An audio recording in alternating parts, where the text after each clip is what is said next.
بسم اللہ الرحمن الرحیم۔ کیا آپ نے کبھی سوچا ہے کہ وہ کون سا لمحہ تھا جس نے پوری انسانیت کی تقدیر بدل دی؟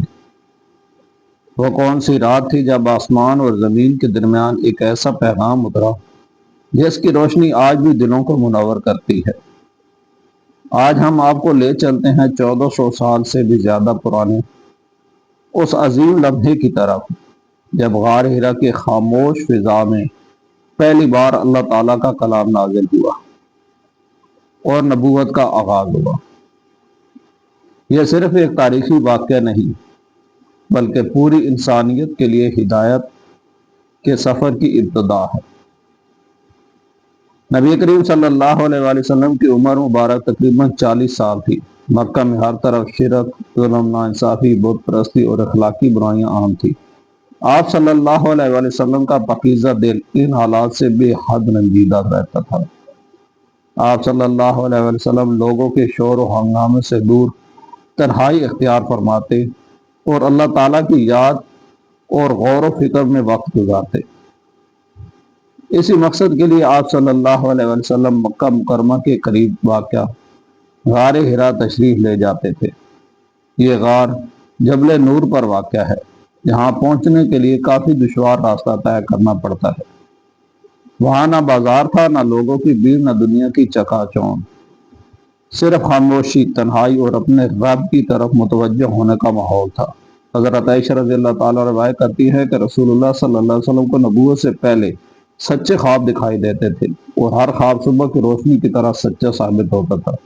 پھر آپ صلی اللہ علیہ وسلم کو تنہائی محبوب ہو گئی، اور آپ کی کئی راتیں غار ہرا میں عبادت اور غور و فکر میں گزرتے۔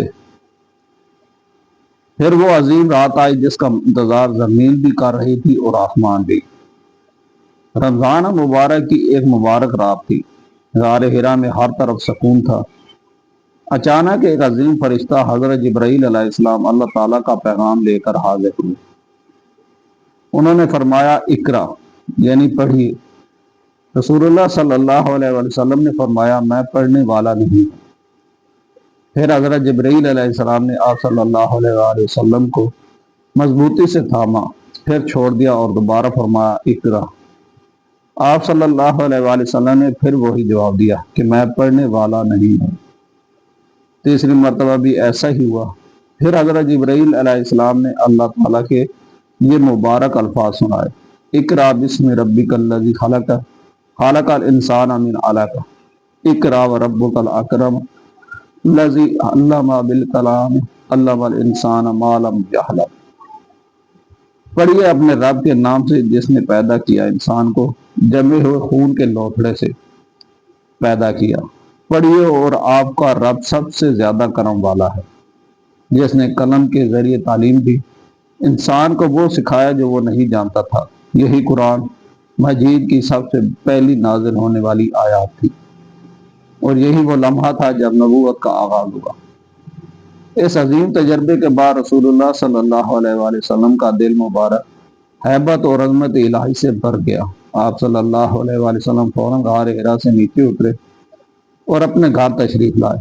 گھر پہنچ کر آپ صلی اللہ علیہ وآلہ وسلم نے حضرت خدیجہ سے فرمایا، مجھے چادر اڑا دو، مجھے چادر اڑا دو۔ حضرت خدیجہ رضی اللہ تعالیٰ عنہ فوراً آپ صلی اللہ علیہ وسلم کو چادر اڑائی اور اطمینان دلایا۔ جب آپ صلی اللہ علیہ وسلم نے سارا واقعہ بیان فرمایا تو حضرت خدیجہ رضی اللہ تعالیٰ عنہ نے نہایت محبت اور یقین سے فرمایا، اللہ کی قسم، اللہ تعالیٰ آپ کو ہرگز رسوا نہیں کرے گا۔ آپ صلہ رحمی کرتے ہیں، سچ بولتے ہیں، کمزوروں کا بوجھ اٹھاتے ہیں، مہمان نوازی کرتے ہیں اور حق کے کاموں میں لوگوں کی مدد کرتے ہیں۔ یہ الفاظ صرف ایک بیوی کی تسلی نہیں تھے، بلکہ رسول اللہ صلی اللہ علیہ وآلہ وسلم کے اعلیٰ اخلاق کی گواہی تھے۔ اس کے بعد حضرت خدیجہ رضی اللہ تعالیٰ عنہ نے آپ صلی اللہ علیہ وسلم کو اپنے چچا زاد بھائی ورقہ بن نوفل کے پاس لے گئی۔ وہ سابقہ آسمانی کتابوں کا علم رکھتے تھے۔ انہوں نے سارا واقعہ سن کر کہا، یہ وہی فرشتہ ہے جو حضرت موسیٰ علیہ السلام کے پاس آیا تھا۔ کاش میں اس وقت زندہ رہوں جب آپ کی قوم آپ کو نکال دے گی۔ رسول اللہ صلی اللہ علیہ وآلہ وسلم نے تعجب سے فرمایا، کیا میری قوم مجھے نکال دے گی؟ ورقہ بن نوفل نے جواب دیا، جو بھی ایسا پیغام لے کر آیا لوگوں نے اس کی مخالفت کی۔ یہ بات آنے والے عظیم امتحانات کی ایک جھلک تھی۔ یہ واقعہ ہمیں سکھاتا ہے کہ اللہ تعالیٰ اپنے بندوں کو عظیم ذمہ داریاں دینے سے پہلے ان کی بہترین تربیت فرماتے ہیں۔ نبی کریم صلی اللہ علیہ وآلہ وسلم کی تنہائی، غور و فکر، سچائی، امانت داری اور پاکیزہ کردار اس عظیم منصب کی تیاری کا حصہ تھے۔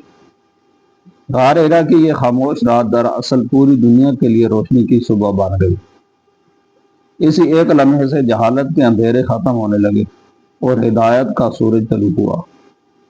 اگلے حصے میں ہم بیان کریں گے پہلی وحی کے بعد کچھ عرصہ وحی کا رک جانا، دوبارہ حضرت جبرائیل علیہ السلام کی آمد، سورہ المدثر کی ابتدائی آیات، دعوت اسلام کے آغاز کی حکمت، اس واقعے سے حاصل ہونے والے ایمان افروز اسباق اور عملی پیغام۔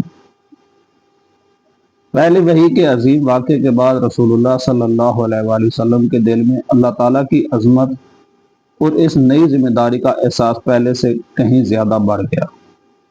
یہ ایک ایسا تجربہ تھا جس کی مثال انسانی تاریخ میں نہیں ملتی۔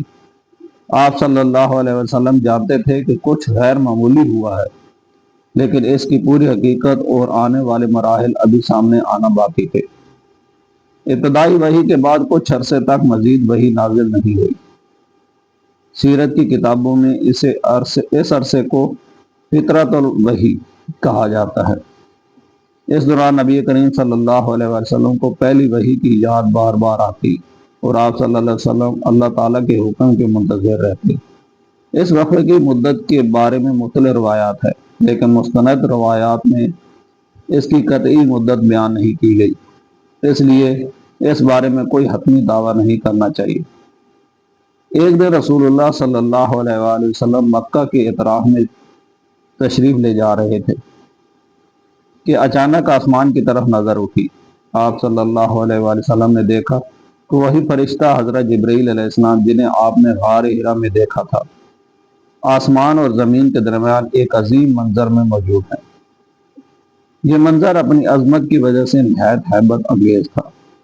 رسول اللہ صلی اللہ علیہ وآلہ وسلم فوراً اپنے گھر واپس تشریف لائے اور فرمایا، مجھے چادر اڑا دو، مجھے چادر اڑا دو۔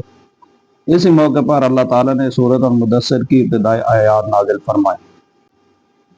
یا ایھا المدثر قم فانذر وربک فکبر وثیابک فطہر ورجز فاہجر۔ اے چادر اوڑھنے والے، اٹھیں اور لوگوں کو خبردار کریں، اپنے رب کی بڑائی بیان کریں، اپنے لباس کو پاک رکھیں اور ہر قسم کی ناپاکی سے دور رہیں۔